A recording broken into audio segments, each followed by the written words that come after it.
I'm going to start with a big disclaimer. In this video, I am not speaking on behalf of all Black Americans. I'm not even claiming to speak on behalf of most Black Americans, but I would like to discuss why many Black Americans find it difficult to trust law enforcement. But before jumping into that, I want to first look at a bigger concept. I want to look at how it is that a community can perpetuate a thinking about an institution over generations. And for this, let's go all the way back to the beginning of this country, the beginning of the United States. In the colonial times, there was the fear of a tyrannical government. Where did they get this fear? Because of certain experiences that happened to the colonists. And as a result of this, when the Constitution was being drafted of this nation, there was inserted into the Constitution many things that were guarding against a tyrannical government. You could see that based on their experiences, they had a certain thinking of the institution of government. And probably one of the biggest ones is the Second Amendment, the right to keep and to bear arms. Because there was the fear of a tyrannical government overstepping its bounds and infringing on the rights of its citizens as what they had experienced with the British institution. And so because of that, according to James Madison in the 46th Federalist paper, they believed that the idea needed to be enshrined in law, that there would be a regulated militia that could protect against this tyrannical government. Now, this thinking based on these experiences in colonial time did not just go away over time. Indeed, generation after generation of Americans have continued to perpetuate and hold on to this thinking of the institution of government. Even to this day, many Americans believe government is not the solution to the problem, but government is the problem, as President Reagan famously said. This concept is based on the thinking of the institution of government that was based not on the experiences of Reagan, not on the experiences of people today, but based on the experiences of individuals over 200 years ago. And those experiences put into the thinking over generation after generation. So what we're going to look at in this video is not just experiences over 200 years ago, not even experiences in the time of slavery, but experiences that just happened 50, 60 years ago, experiences that happened in the lifetime of my mother, experiences that happened during the childhood and upbringing of all of the presidents of this millennium, experiences that happened in recent history to Black Americans that got into the thinking of many in this community that have influenced the response, the trust or lack thereof of law enforcement. Four experiences. Experience number one, law enforcement enforced Jim Crow laws. Up until the dismantling of Jim Crow in the 1960s, it was the law enforcement, it was police officers who were forcing the students to stop the sit-ins. It was police officers. It was a police officer who took Rosa Parks off of that bus. It was a police officer that ensured that Blacks could not use the same water fountains and bathrooms as whites. It was law enforcement that every Black in the South knew was not there to protect them, not to serve them, but law enforcement was there to protect white people from them. This experience, I believe, dramatically and really irreparably communicated to the Black citizens in the South that law enforcement, as I said, is not here to protect you, but is here to protect white people from you. This is not something that just goes away because of the Civil Rights Act of 1964. This is not something that just goes away. This thinking towards an institution, towards the institution of law enforcement, continues to be perpetuated and has survived in many Black Americans to this day. That law enforcement for those Blacks in the South is not here to protect you, but is here to protect white Americans from you. That's experience number one. For experience number two, we leave the South and go up north to New York. For experience number two, we look at the life and death of Malcolm X. Being a national and even an international figure, Malcolm X's life is not just his own. His experience is the shared experience of all of Black America, really, but specifically all of those in New York who were familiar with his life and his work.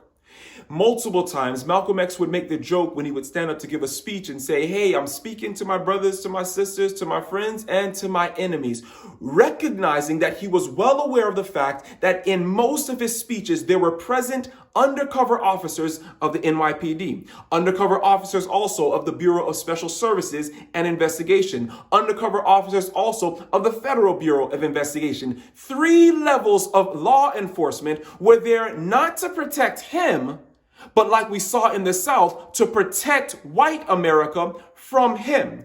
Malcolm X and all of his black audiences, all the blacks over whom he had influence, all the blacks who were familiar with his life, understood the same thing that those in the South understood, that law enforcement is not here to protect you, but to protect white America from you. The extensive surveillance was something that he was aware of, but as the recent documentary on Netflix, Who Killed Malcolm X, has revealed, that even he was not even aware of how extensive his surveillance was. Not aware of the fact that not only were there undercover agents in his speeches, but in the Nation of Islam, there were multiple informants, paid informants by those different levels of law enforcement. And even in his new agency that he would form after he left the Nation of Islam, multiple undercover agents, paid informants by these multiple layers of law enforcement. Indeed, his chief of security of his own bodyguard was a paid undercover officer of the New York Police Department. But in addition to what Malcolm X's life reveals, his tragic death reveals so much more. In the day of his assassination in the Audubon Ballroom, that day there were no open police officers present. The only convicted, confessed murderer of Malcolm X states himself that had there been open law enforcement there, it would have been a deterrent for he and his co-conspirators. However, even though the New York Police Department and the other agencies involved did not see fit to place open police officers there, they could afford to have at least 9 undercover officers present.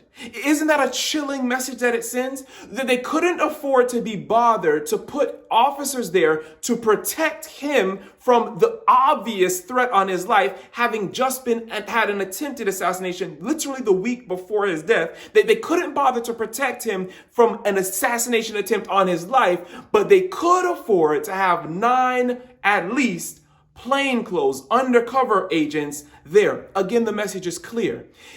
Law enforcement is not there to protect you, Black America. Law enforcement is to protect white America from you.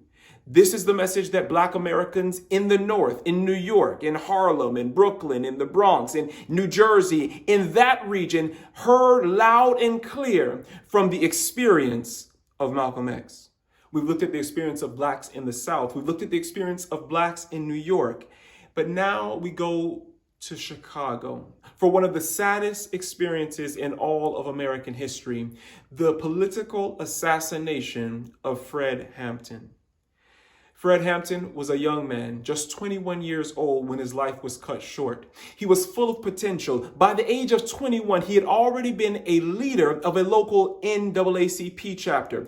At the age of 21, he was a leader of the local Black Panthers movement. But his influence didn't just extend to blacks. His influence spilled over into the white community. It spilled over into the Hispanic community. He represented, motivated, and inspired individuals who had been disenfranchised from every background. And he had joined and brought together a coalition of many people, different kinds of people who were working for change for the good of all Americans. However, the Chicago Police Department didn't see Fred Hampton this way. The Federal Bureau of Investigation didn't see Fred Hampton this way.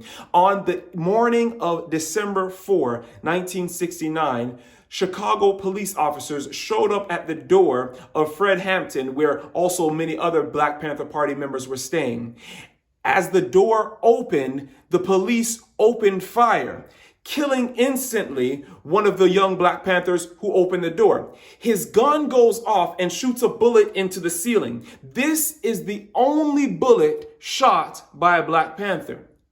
On the other hand, between 90 and 99 bullets are shot into the apartment by the police officers. Not only do they shoot indiscriminately into the apartment, when they get into the apartment, they find Fred Hampton, who is injured but still alive. Some of the surviving Black Panthers tell the exchange that they heard of the police officers. They say, "Is that Fred Hampton?" "Yeah, he's injured, but he's going to make it." Then 2 shots, point blank range. Oh, he's good and dead now. Fred Hampton, promising young American. Fred Hampton, a man who accomplished, even in 21 years, more than many accomplished in a lifetime. Fred Hampton's life was cut short by law enforcement officers who had swore an oath to serve and to protect him.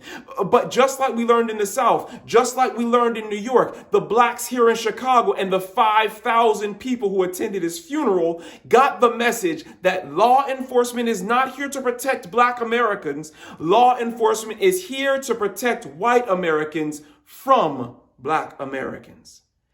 And so Fred Hampton's life, tragically cut short, becomes the 3rd experience in this tragic line of experiences of Black Americans. For the 4th and final experience, we'll look at the broader experience of the Black Panther Party. The Black Panther Party began as a response to police brutality, particularly in California. Blacks throughout the nation have been experiencing unjust violence at the hands of law enforcement. And an idea arose that why not take advantage of that same Second Amendment that we mentioned before and use the rights of the people to protect themselves against a tyrannical government? And this, again, as I mentioned, grew out of the experience of the colonists who law enforcement, British law enforcement had abused, who British law enforcement had exploited, who British law enforcement had caused a Boston Massacre against, in which hundreds of colonists, in which scores of, not scores of colonists, in which only 5 colonists were actually massacred. But in response to that, ultimately, a revolutionary war was fought. Why? Because the colonists felt that their rights were being violated. And as a result of that, they put this country in motion. As a result of that, they enshrined the Second Amendment into the law of the land. And as a result of that thinking, the Black Panthers took a hold of that experience, took a hold of that legacy, and said, we're going to follow suit. We're also going to stand up against law enforcement abuses, not just of 5 individuals in a Boston massacre, but of 5 times 5 times 5 Black bodies who have been killed at the hands of law enforcement, who've been beat at the hand of law enforcement, who have been maimed at the hands of law enforcement over the history of this nation. And so as a result of that, the Black Panther Party begins, and their tactics were a little provocative. Yes, some of the things they did were wrong. I agree. I don't think that everything they did was perfect and right, and I don't subscribe to all of their political philosophy. However, the principle of their struggle, the principle of their concept, I think every American who loves freedom, every American who hates tyranny should rejoice at this embrace of these principles of the founding of our nation. This is the Black Panther Party. This is the Black Panther Party who in 1969, when we now go to our 4th experience, are under attack by their government, are under attack by law enforcement. Just 5 days after the political assassination of Fred Hampton in Chicago, on December 9 of 1969, one of the headquarters of the Black Panther Party is attacked, is an attempted raid by the first significant deployment of the LAPD SWAT team. This is what they used the SWAT team for in its inception. In this raid, it was deemed by a judge later that the Black Panthers acted in self-defense.